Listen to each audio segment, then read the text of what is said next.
When the Samsung Galaxy S7 Edge was released just 6 months ago, it set a new standard for what we expect from a flagship smartphone. So welcome to my full review after 6 months of having owned, used and abused the Samsung Galaxy S7 Edge. Let's get right into it.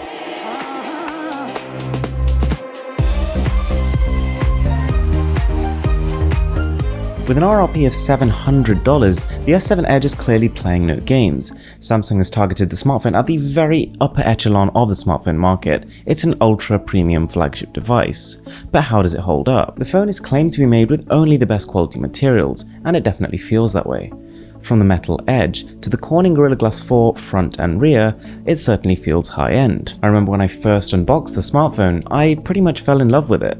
But I have to say, after having used it for 6 months now, we're starting to grow apart. Yes, it does grip nicely, but this thing is a gigantic fingerprint magnet. You can pretty much pick the phone up from a brand new state and you'll start to see the fingerprint straight away. On top of that, it's slippery, and it doesn't matter that it's covered with Corning Gorilla Glass 4 because structurally the smartphone is weak. So weak that in fact, during the filming of this review, my phone shattered, and you'll probably notice it in some of the shots. It's really unfortunate. So all this points towards the phone not really being sustainably usable unless you have a case, which is fine by some people, but others will just hate it. Moving on, the display is absolutely eye-popping. It combines a resolution of 2560 by 1440 with Samsung Super AMOLED technology, and the results are outstanding. This is one of the best smartphone displays you can buy. The curved edges give it an almost bezel-less look when you're looking straight on, and that does help to increase immersion somewhat. But apart from that, I couldn't really find anything useful to do with the Edge. Yes, Samsung does make its own Edge applications, but it's not something you can't do with other smartphones with third-party software,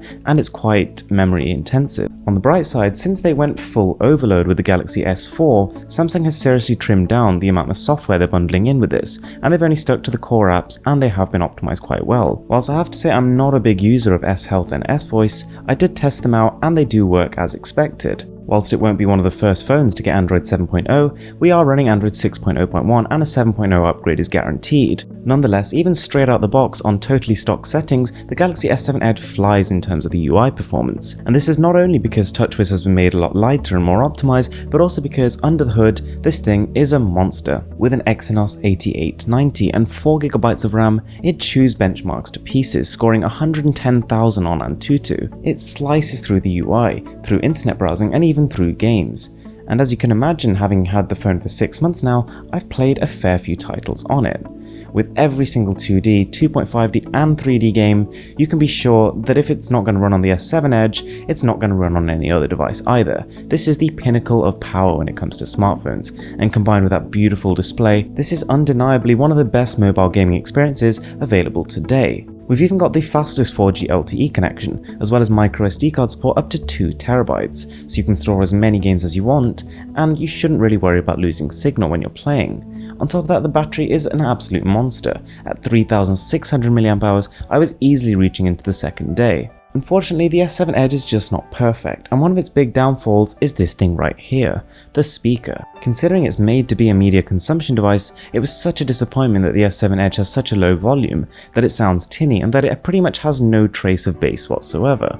So then we've got the camera, and with a 12 megapixel sensor and an f1.7 aperture, the camera is really good. In fact, you could probably swap it out for any sub £300 compact camera and no one would even be able to notice. The pictures it takes are very detailed, it's really pushing those 12 megapixels to the max. The S7 has a tendency to overexpose things, but if you take manual control and learn to use it properly, you can take some stunning photos that far surpass the HTC 10 and the LG G5. The front camera is also great, but the video, although it is sharp at 4K at 30 frames per second, does tend to come out a little bit shaky. We've also got a multicolored notification LED, so that changes color based on what type of notification you have. Super useful and really cool. And the fingerprint sensor on this is one of the fastest I've ever used. Although I would have preferred a rear placement, it's not bad and it's very quick. So there we have it guys, that is the S7 Edge. And yes, it's a great smartphone, undeniably, it's gorgeous to look at, it performs fantastically. The screen is top of the line, but it's not perfect. But unfortunately the design is quite superficial. Samsung have opted for smooth lines and elegant curves over actually strong build quality. And the speaker is just one big no-no. Having said that, even 6 months after its launch, which is a huge amount of time in the smartphone industry, the S7 Edge is still one of the best phones you can get. The Galaxy Note 7, which was expected to actually make this phone redundant, turned out to be a very similar device, both internally and externally, and the S7 Edge actually has a larger battery than it. So overall guys, a great smartphone when it was released and now. I thoroughly recommend it, and thanks a lot for watching, and I will see you next time.